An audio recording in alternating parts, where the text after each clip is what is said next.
Mr. Ambassador, thank you for your time. What is your reaction to President Biden's decision to transfer 3.5 billion Afghanistan asset to a trust fund which might be given to the families of the 9/11 victims? Well, I think the decision is a complex one in the sense that these assets were held by the legitimate government of Afghanistan up until the Taliban takeover.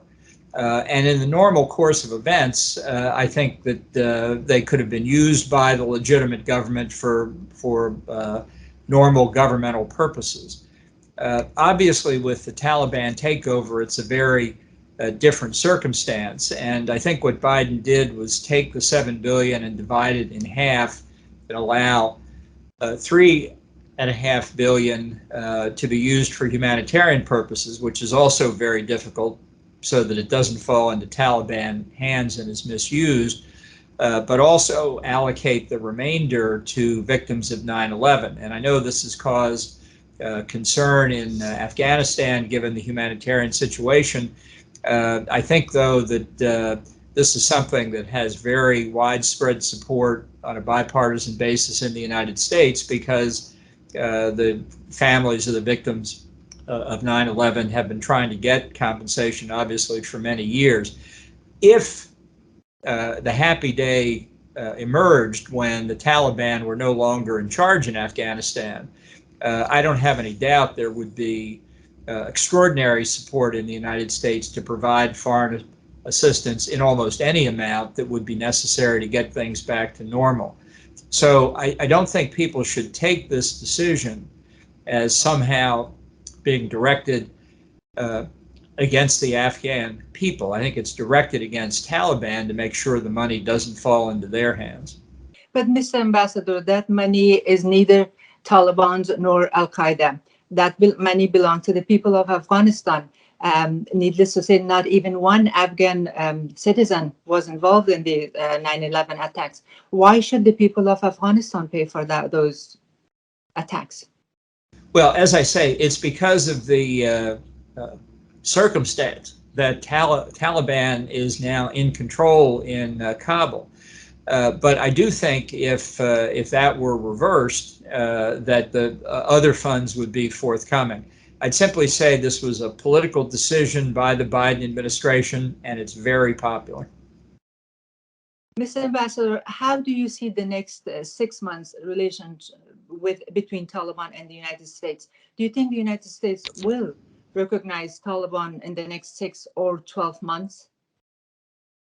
Well, I'm very worried about that. I'm very worried that the administration's attention is diverted by the circumstance in Ukraine and Eastern Europe, by their efforts to get back into the Iran nuclear deal by China. And I think if the Europeans in particular begin to break ranks and recognize Taliban as the government in Kabul, that the U.S. may follow. I think that would be a huge mistake. I think what we should be doing is encouraging Afghans in the country and in the diaspora to concentrate again on the difficult and painful job of trying to take control of the country again. I think more and more Americans recognize that it was a real mistake, both in strategic terms and in moral terms, to abandon Afghanistan to Taliban's rule. And I think this effort needs to begin sooner rather than later. It would be completely inconsistent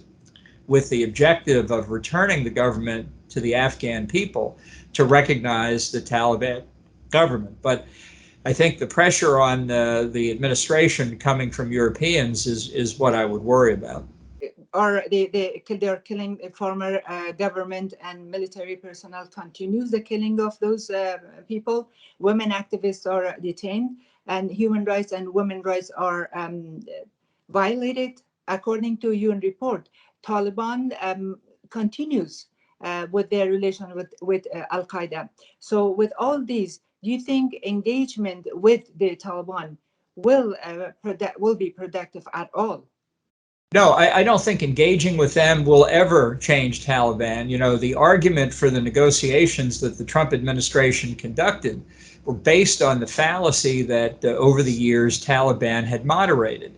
Well, I think, in fact, sitting in the camps in Pakistan and elsewhere around the world, they've become even more fixed in their radical and unacceptable views. Their performance, their actions since the collapse of the Afghan government has been sadly exactly what people predicted. They have gone after supporters of the former regime. They have rolled back women's rights and human rights generally. They have tried to reinstall their ideology, and they have been a magnet for terrorists from around the world, not just Al Qaeda and ISIS-K, but terrorists from all over the Middle East are returning or coming to Afghanistan.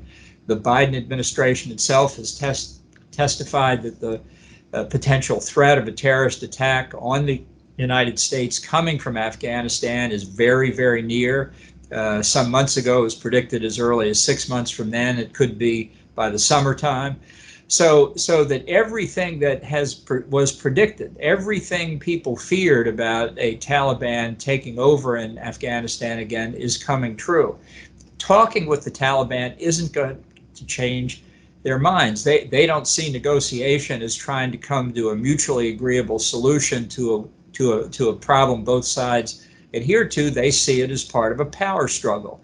And I think it gives Taliban legitimacy. It's not as direct or as overt or as damaging as recognizing the Taliban government, but the effect of it would be almost as bad. I think the United States has got to be the leader here. It's got to turn its pressure on Europe to say, we're not going to give in until we have a chance to see if we can form a real Afghan opposition internationally, and our humanitarian assistance should not be directed in a way that strengthens the Taliban control. This has been a principle of American foreign assistance since World War I, when Herbert Hoover set up the private committee for the relief in Belgium.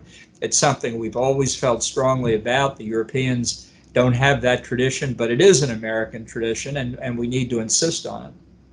And once again, what would be the alternative?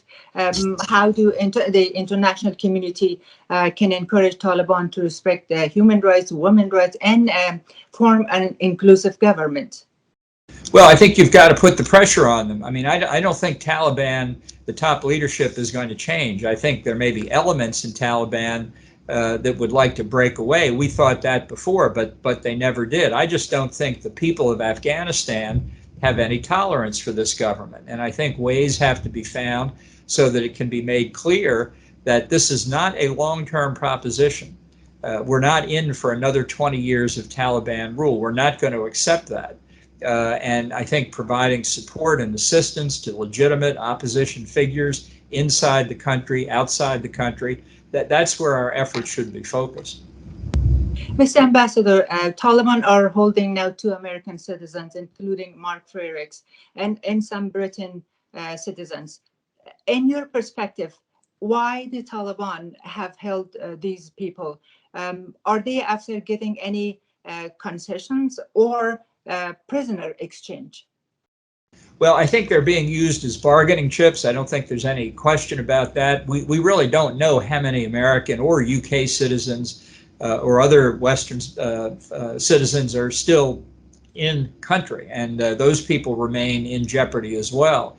But this is a very familiar tactic by terrorists to take hostages, to threaten them with death or torture in an effort to get concessions from their home country, to use them as chips in bargaining for release of Taliban prisoners or for other purposes.